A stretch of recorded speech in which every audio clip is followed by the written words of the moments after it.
you for today. Thank you, Morgan. Thank you. Wonderful film.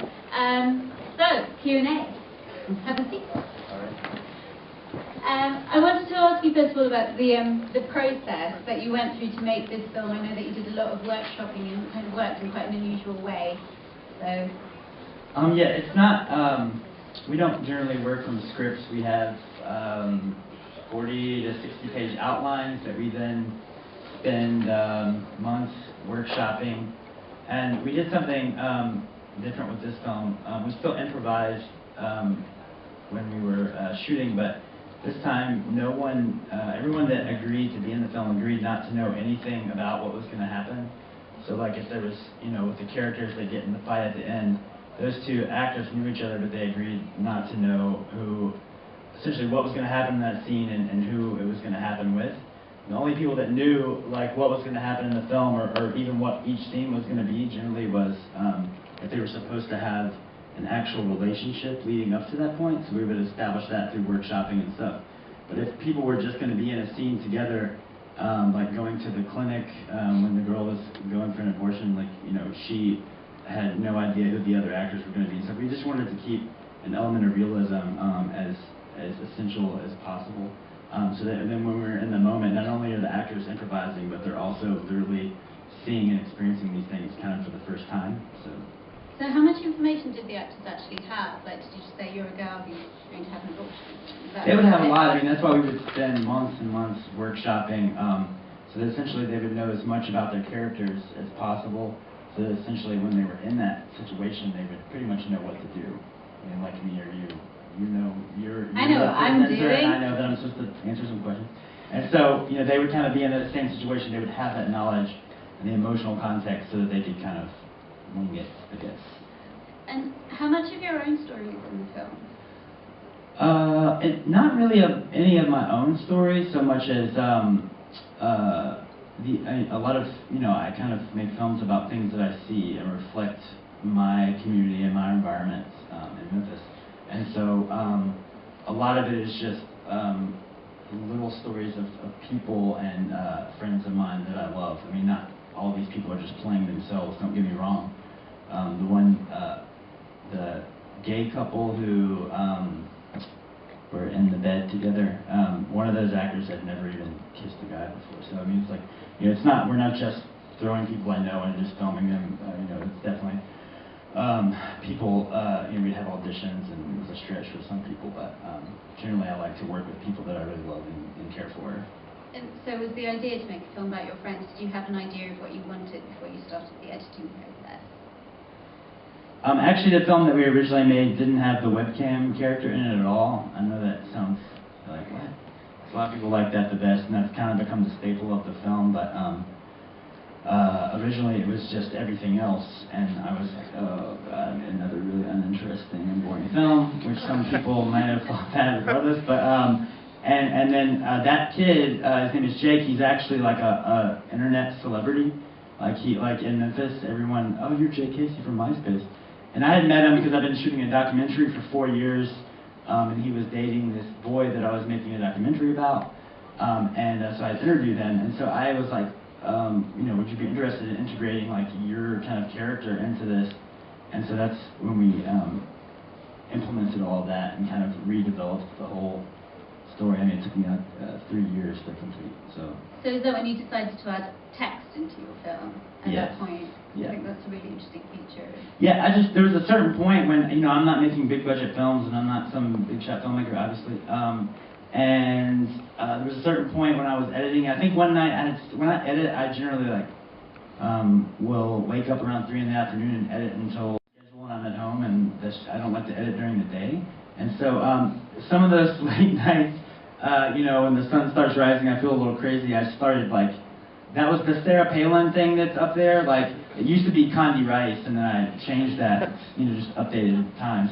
But I think I originally just started there was some moment I'd put some JPEG images of Condi Rice floating across the screen or something, and my friend was like, "Morgan, you need to really call me, maybe you should take a rest before you edit anymore." And so at a certain point I was like, I can really do whatever I want. I mean, if people don't like it, it's unfortunate. I do want to connect with people with this film and everything, but I realized that I could literally write on the screen, I could put images, I can use all kinds of textures because it's my film and I don't have a producer giving me money saying when is this film done and it needs to be this or that.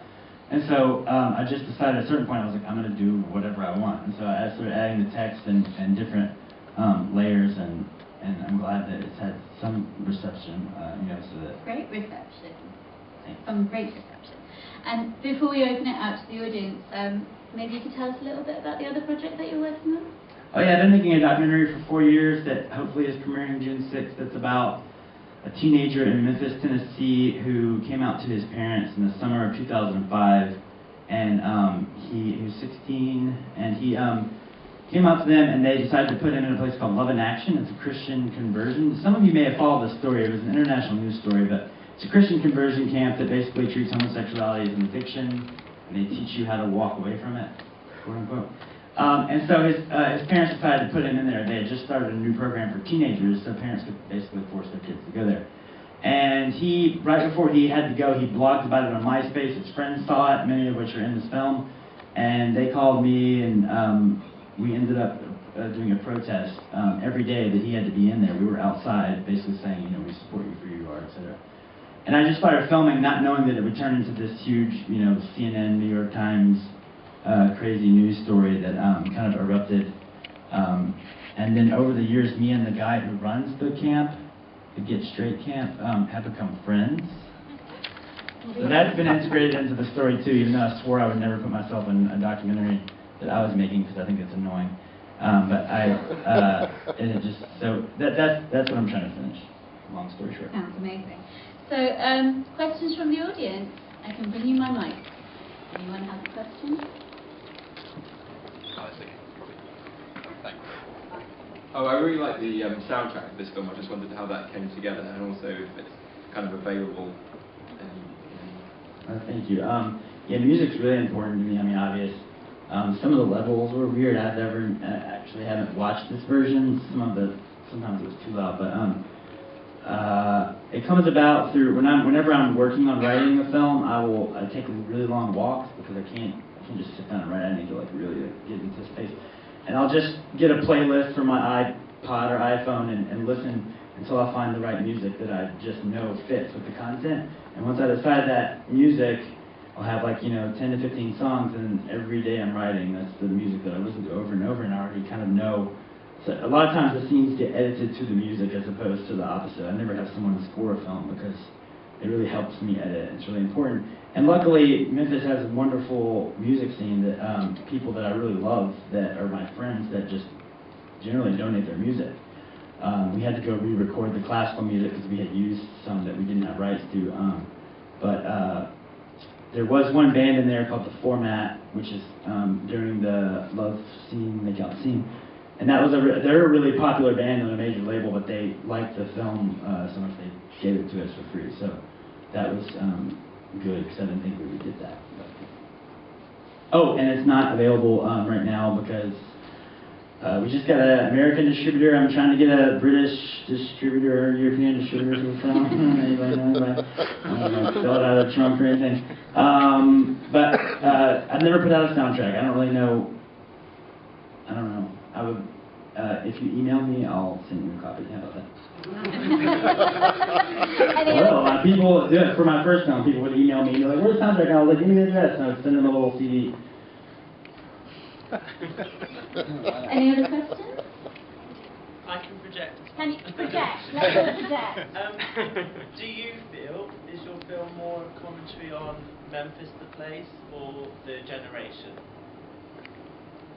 I don't know, that's such a, I'm not the type of filmmaker, or when I make these things, they're not really, I was under the impression that Britain was a gay mecca, that I would come and find my soulmate. So for 2 years, I worked every day for 80 hours a day, and saved up all this money, bought a plane ticket, and moved to England. Didn't find my soulmate. But I did, I met a bunch of really wonderful people, and that's when I really started writing. So, and this is the first time I've been back since. It's really awesome to come back and actually screen a film, since that's why, I originally came here and kind of found myself for the first time. So, I just like to tell people that story because it means something to me. You're so welcome back. So thank you.